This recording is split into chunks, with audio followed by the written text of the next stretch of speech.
This is Steve from Boxing UK in association with Supreme CBD. Eddie Hearn. Steve, I'm worrying about you because you've got a lot of people working for you now, you know, and that's a sign that you're becoming very successful. Have you checked the views, Eddie? 250,000 your interviews this last few weeks. But you know why? No pressure. I'm a fucking star. That's why. Right. So, you know. Bit of a huddle, so can I just look 3 random questions at you? You don't want a huddle. In fact, I can tell you're not happy with the huddle because you now think you're big time. You want your own time with Boxing UK. So I'm prepared to give me some questions, Boxing UK, because I'm changing your channel. You're a star, Eddie. Right, we'll start with the obvious one. You and Frank Warren have had a few spats. I don't talk to Frank Warren anymore, right, because Frank Smith is now taken over. Frank Smith, there's a lot of beef going on at the moment between Frank Warren and Frank Smith, right? Frank Warren said, I saw Eddie Hearn sparring that little fat kid, referring to Frank Smith. Frank Smith, if you watched the interview yesterday, he absolutely owned Frank Warren real bad. I don't know if it was you or someone else. So, really, obviously I'm a level above both of those guys now, but Frank Warren and Frank Smith, they've got the same kind of profile globally. So I think these two should potentially spar for charity or something. I mean, Frank Warren just saw his viewing figures on BT for the Avanesian show. I think it was about 6,000 people watched that Avanesian fight. Absolutely dreadful. So Frank Warren and him, I think it's a good matchup at the moment, and I think this back and forward between them, it's going to grow. Have you heard of the app What 3 Words? What? There's an app called What 3 Words. No. And it's a location app. And Frank Warren's obviously used What 3 Words to describe Frank Smith.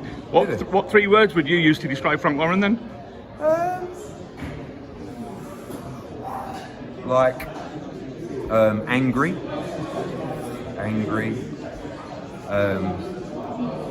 agitated, and like, don't want to be rude. Angry, agitated, and like it's sad. Like, I don't know. Like, I don't want to say sad, but like I feel like you need to cuddle.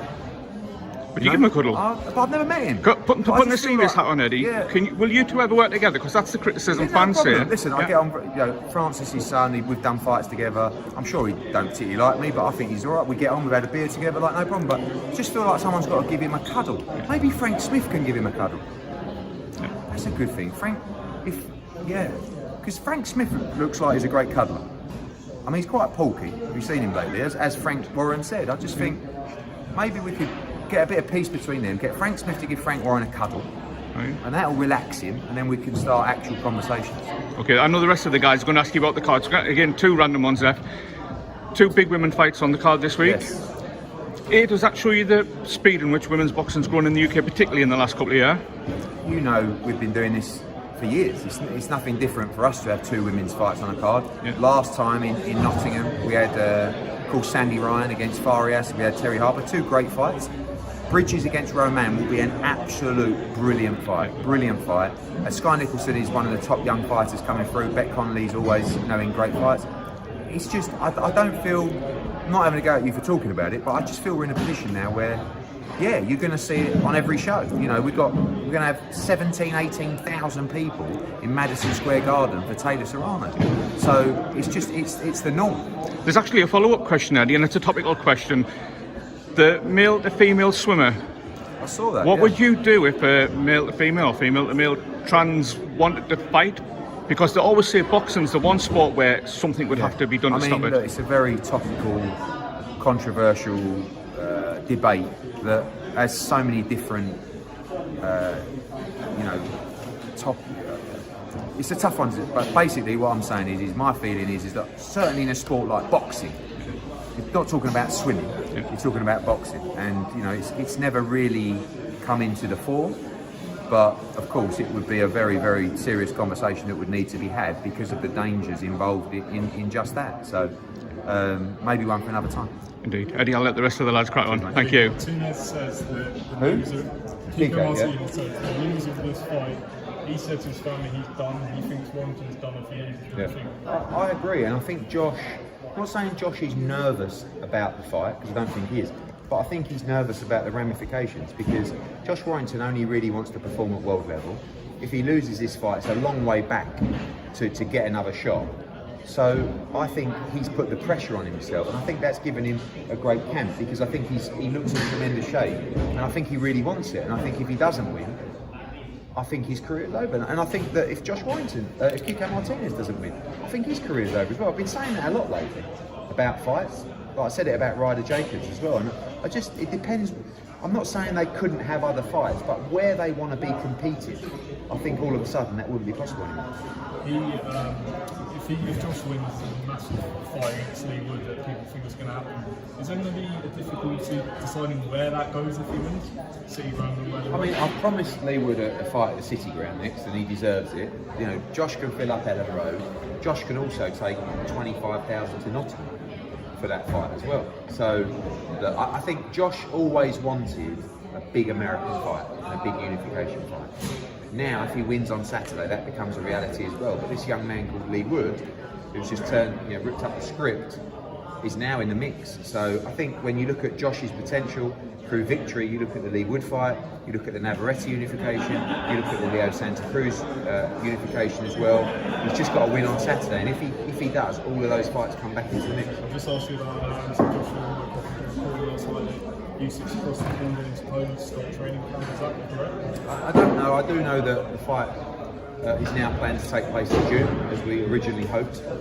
I had confirmation from Alex Krasuk that they'll be starting training camp soon, which is great news for us, great news for the division, great news for Anthony Joshua. I'll be having further conversations tonight and this weekend. We'll nail down the date, but June will be the date for Usyk against AJ. Eddie, there's a lot on the line for both guys on Saturday night.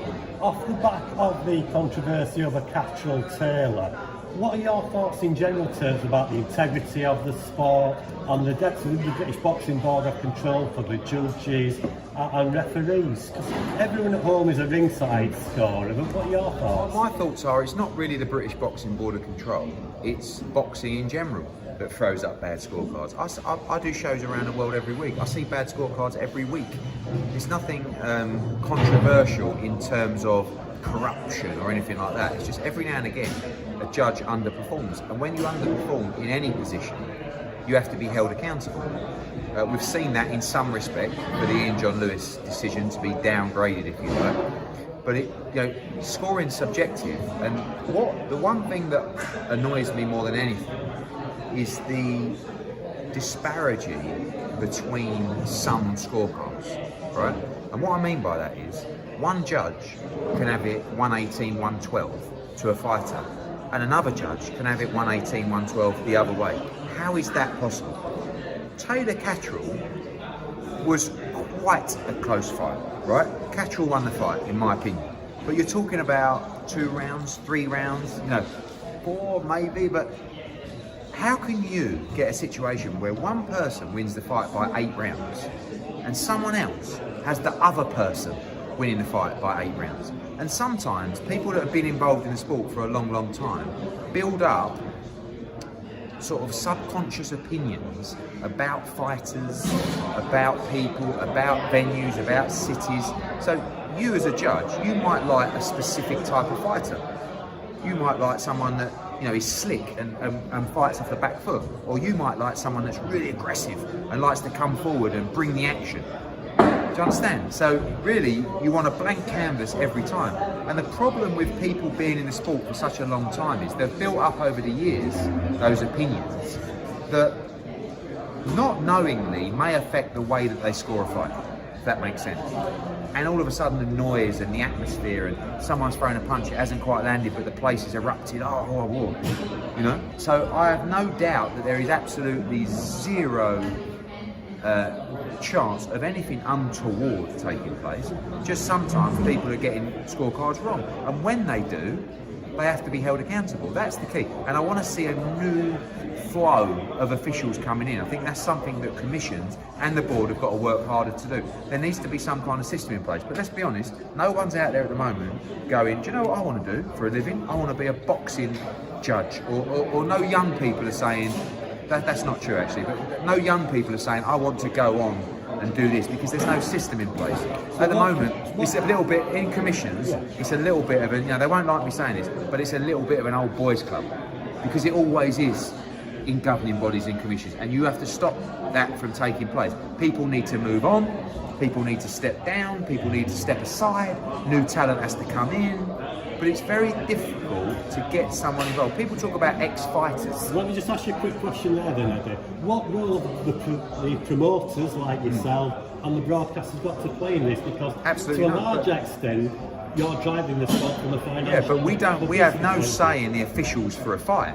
Now, what could we do? We could turn around and we say, if you don't change, we're not going to use you as a commission. We don't want to do that. The British Boxing Board of Control are an outstanding commission. In my opinion, the best in the world, with some outstanding referees and some outstanding judges. But all I'm saying is, where's the new wave of talent coming, or talent of judging, people with that ability? Because people talk about ex-fighters doing it, but ex-fighters have got their favourites. You imagine, I don't know, Tony Bellew, right, becoming a judge and scoring on a Matchroom card, right? Of course, we've got a great relate. Like, it's very difficult for an ex-fighter to do it. So who are coming in? Even if you done it, right? You turn around, you went, I want to be a boxing judge. You may have interviewed a promoter and thought he was a complete arsehole. Might have been me. So all of a sudden, he's with him. It's like these subconscious opinions that can sometimes affect, and it's not corruption. There's a lot that goes into it, but we've got to stay on top of it because it will drive people away from the sport. Luckily, we had Wood Connor 2 weeks ago that kind of made everyone realise how great this sport is after a bad week in Scotland. So that's my opinion. So do we just have to accept then that it's an imperfect We never accept. sport? We never accept. We accept that scoring is subjective, but we accept that we always have to keep evolving and improving and finding a way to make sure that fighters get a fair crack of the whip and fighters get justice. Because right then, with a round to go, I started looking at it and thinking, Jesus Christ, Jack Catterall is about to become undisputed world champion. I can't believe it. And he was that moment was taken away from him. And what sort of moments can we expect on Saturday night? Drama, pain, war, all of them. In this moment, the next week, Sandor Martin fighting in Barcelona. Yeah. Is the last fight before the world title for Sandor? I think so. I think we're waiting for that big fight, but I'm so happy that he's coming back to Spain to fight because after beating Mikey Garcia, that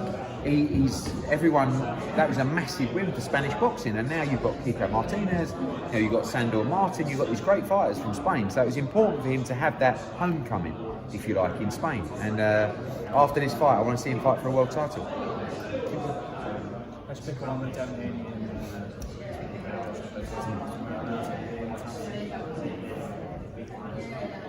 Sorry. I had a long call last night with Bill and Devin Haney. We've had an offer from DAZN. We need to make sure that everything is right within the offer and the deal. We're ready to go. We're ready to take that fight. I don't want to wind the other team up, but we did sort of get it 24, 48 hours ago, and they're like, right, now you've got it, hurry up. It's like, oh great, we've been waiting for about 3 months for this fight, and now Lomachenko won't take it. It's over to us, is it? But that's okay. We'll take this fight. The offer is well below what I believe this fight is worth to Devin Haney, but he's a guy that wants legacy and he believes he can win this fight, and if he does, he becomes undisputed world champion. So he's doing it because this is the fight to take.